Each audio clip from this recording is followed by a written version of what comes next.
Good time. Good space.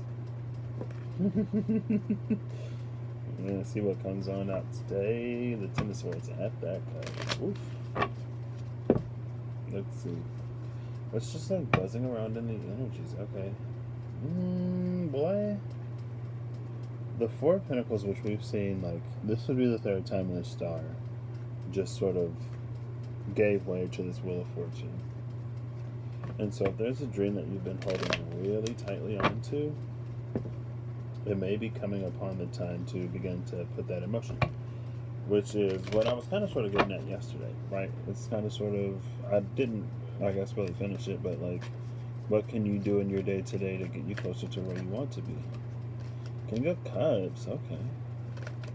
Yesterday we saw the King and Queen of Swords. So yesterday was more so about the mental.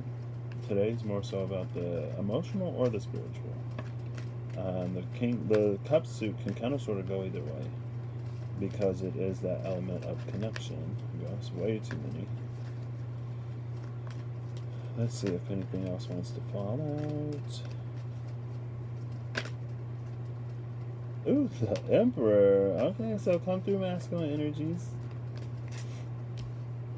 So I guess I might as well go ahead and do it this way, shouldn't I? Shall I? I'll do it this way and then I'll pull it up. Well, nah. The Emperor. I gotta remember where the camera is.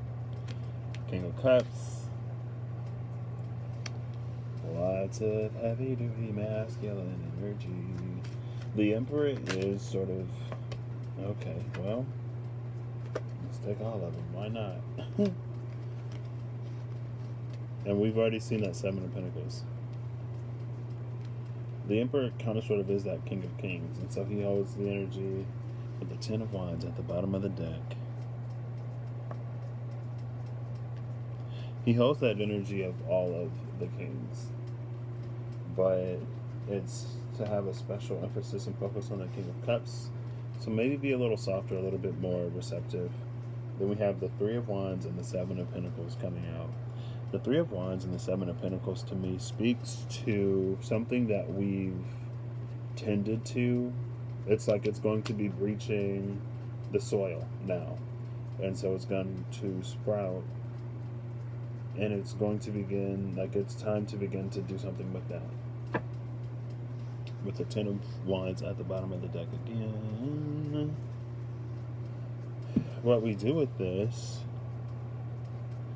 perfect, let's just do this.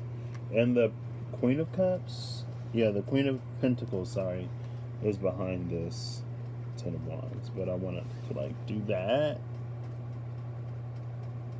Girl, y'all can't even see this.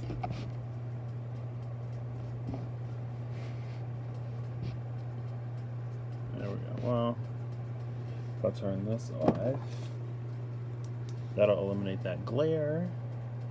Makes it, no, it won't, because the window. But if I do this,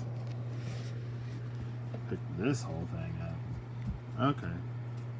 And then there's the Three of Wands. So I feel like this is about something that we've been putting the work and time into, maybe tending to it in the nighttime and in the dark within ourselves because of the moon in this Seven of Pentacles. It's like it's like this moon and then we have seven suns. So it could also be something that we kind of sort of put on the back burner, or it's like all of these things that we've been giving our time and energy, attention and effort to have secretly been preparing us for this.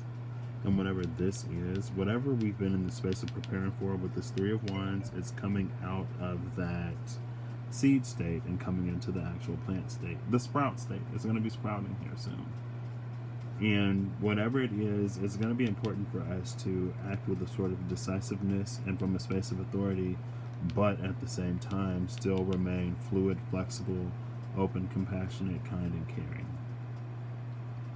And with the Ten of Wands, it may come with a period of, it's not necessarily struggle or difficulty, But it's like, and sometimes in an infancy state, you have to pay extra care, extra attention, be a little bit more attentive. It may be that, and then as it sort of matures a little bit, or as you mature with it, then that, like, it'll naturally become less and less of a burden. But yeah, I feel like that Ten of Wands right now just speaks to the fact that, like, this may be the hardest sort of phase of the whole thing, where you're really, like, getting through the soil, beginning to grow, getting it off the ground, whatever it is, right? And we have all suits present except for air. So you potentially have done all of the thinking that you need to do when it comes to this. Or it could be the case that thinking won't necessarily help you get any further. It's more about what you feel and your connection to it than maybe what will logically make sense. But we do have the practicality here with the Suit of Pentacles. So it's like, as long as you're working with it and as long as you're hands-on, I think you'll be fine. But if you ever take your hands away and then start to try to think about how to proceed, that's when you may start to run into issues. And that's why this Emperor needs this involvement with this King of Cups. Because if he gets distant, then that's when you start to run into trouble. It's almost like, again, in that infancy state, sometimes you just kind of know what your baby needs, what your creation needs, and you know because you spent enough time with it, right? With him or her, or it, to know, to read the signs, to establish that connection before words are learned, right? So I hope that makes sense. I'll catch y'all later.